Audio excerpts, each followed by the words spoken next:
He doesn't look like a big man to me. I think he's kind of long. Is he? I don't know. I'm going to look up his height. I reckon he's 168 centimeters. Well, from that angle, he does. I think he's got long arms. Oh, he's got a huge wingspan. Yeah. Everyone says that about Ayesh Badoni.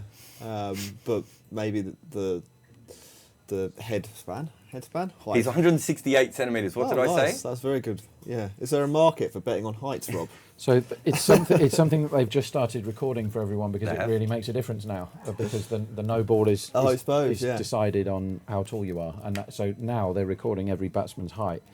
Did they record their heights in shoes or barefoot?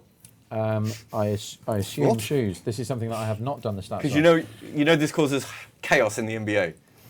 Please tell me how it causes chaos. Because obviously in the NBA it's quite important to know someone's height, and so every single draft prospect is said to be 2 or 3 inches taller than they actually are. And so if you're a very high prospect in the NBA, chances are no one has actually measured you, because you don't want anyone to know what your exact height is, because that might bring you down a couple of spots in the draft. And so it's the medium, the talents, from 20 through to 60 in every year. They're the ones who get measured. We know everything about them. Very good. Then you get, so you will hear in the NBA, you'll hear someone say, and he's 7 foot barefoot, because that's their way of saying he's actually been measured and we've checked it, whereas everyone else is a 7-footer, but they're not really, they're 6'10", but they've got long arms. Well, that's the other thing about cricket is we focus a lot about height, but actually with bowling, release point is far more important than height, because so the highest release point in CricViz's entire database is shared by 2 people. One of them you should be able to guess straight away. Kyle Jamieson. Nope. Jason Holder. Nope. Ollie Robinson. Think about a very, very tall bowler. Johnson. Irfan. Mohammed Irfan is the one, and you won't get the second one, but he's not. He's tall, but he's not massive like Mohammed Irfan. So Mohammed Irfan, we believe, is anywhere between 6'10" and 7'1". Yeah, I always hear 7 foot whenever he bowls. Yeah. Suleiman Ben. No, it is Jacob Oram.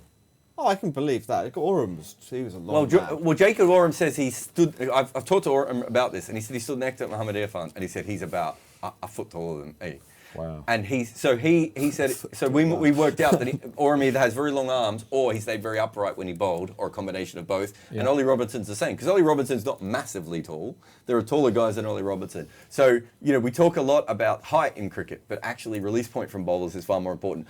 Suleiman Ben. I can't believe I have done this research as well. But if you watch Suleiman Ben, he collapses when he bowls, Jack, and that's why he doesn't get as much height. He's still tall, but it's not what it could be. If he had a good technique, as we see, cheeky little 2 here, good batting there from KR Rahul.